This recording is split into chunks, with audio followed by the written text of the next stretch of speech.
So I think it's about sort of always kind of questioning, what is expected from us as a category, and then what are other categories doing, and what can we almost borrow from the codes of those categories and bring into a category that doesn't normally do them. Hence, like hedonism, hence pleasure, hence, sing along, like the stuff that you would normally do when you're out really shit-faced with your mates. Like, why can't a non-alcoholic brand do that, And at the London Craft Beer Festival, when we did the massive sing-along and the whole of the London Craft Beer Festival started singing along, that was because, we were borrowing the codes, effectively, of a normal, very boozy brand or environment, and actually being like, there's a role for a non-alcoholic drinks brand in this space, even though it's not where you'd normally put it.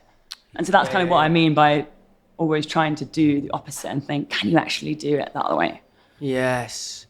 Yeah. The opposite of a good idea is a good idea. It's right. Sutherland, I love that. And so in terms of the Danish and the German, because I don't know much, I've never been to like Denmark, but like I think they do, there's a feel about those kind of brands, and I just, in my head, I kind of conjure up this image of kind of soft wood and all those sort of vibes. Maybe it's because I've read Norwegian Wood, but that book.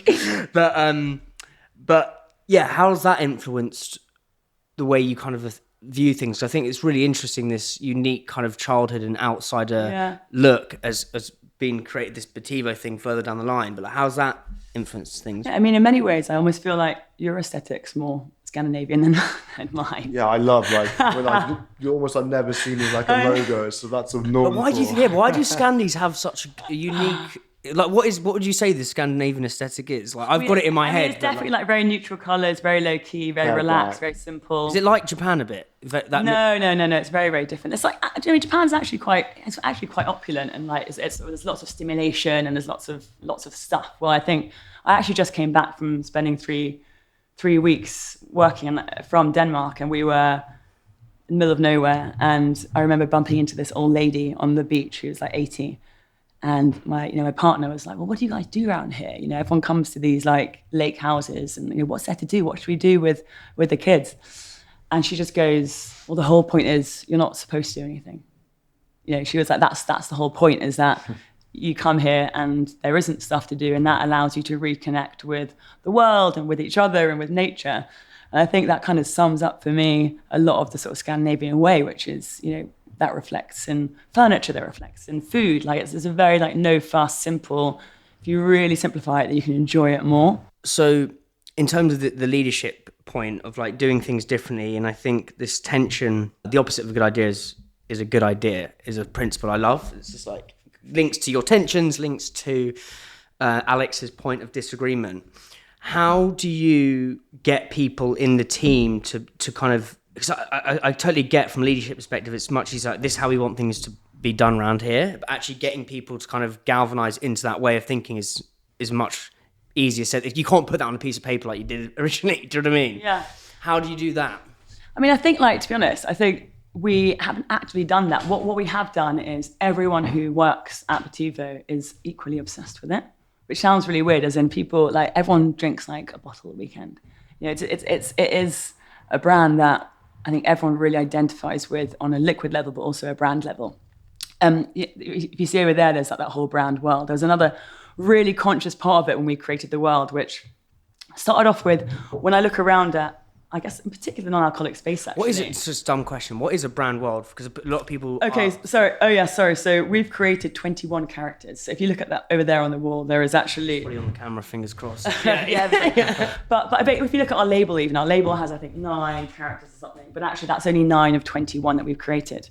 And the whole idea was you're supposed to be able to look at that world and be like, I want to be there, and like this represents like the personality, the vibe of like Botivo. Who are some of those characters?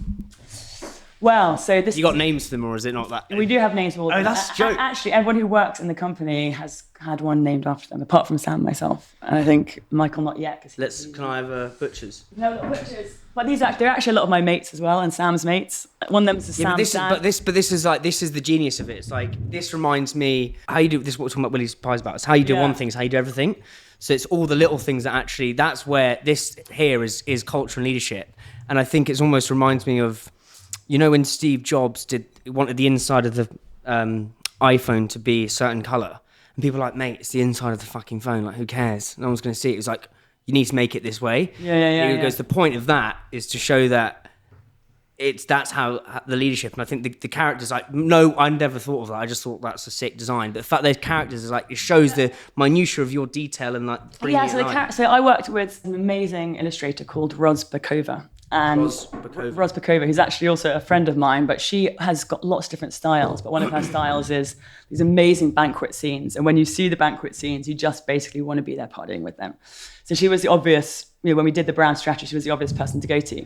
But interestingly, just going back to the kind of company culture and sort of where that all started is, like I feel still like the world of drinks, non-alcoholic drinks in particular, like still talks from a brand point of view very much in sort of white hetero way.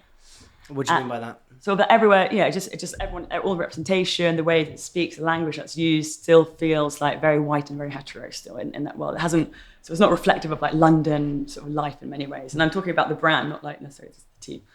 It's something that was really on sort of my mind when I saw a lot of the images when I was doing a lot of like competitor deep dives. And I guess I was like, I feel like, this isn't going to talk to everybody. And I feel like this needs to be sorry, as in your competitors weren't speaking to everyone. Yeah, I feel like actually they could work harder to actually sort of have different representations within the brand itself. And actually, when we did the characters, anyone you were looking at specifically, or I think it's just, to be honest, I think it's just a general, like if you look at the sort of the language and the imagery and the photography used, it still feels very much like that world.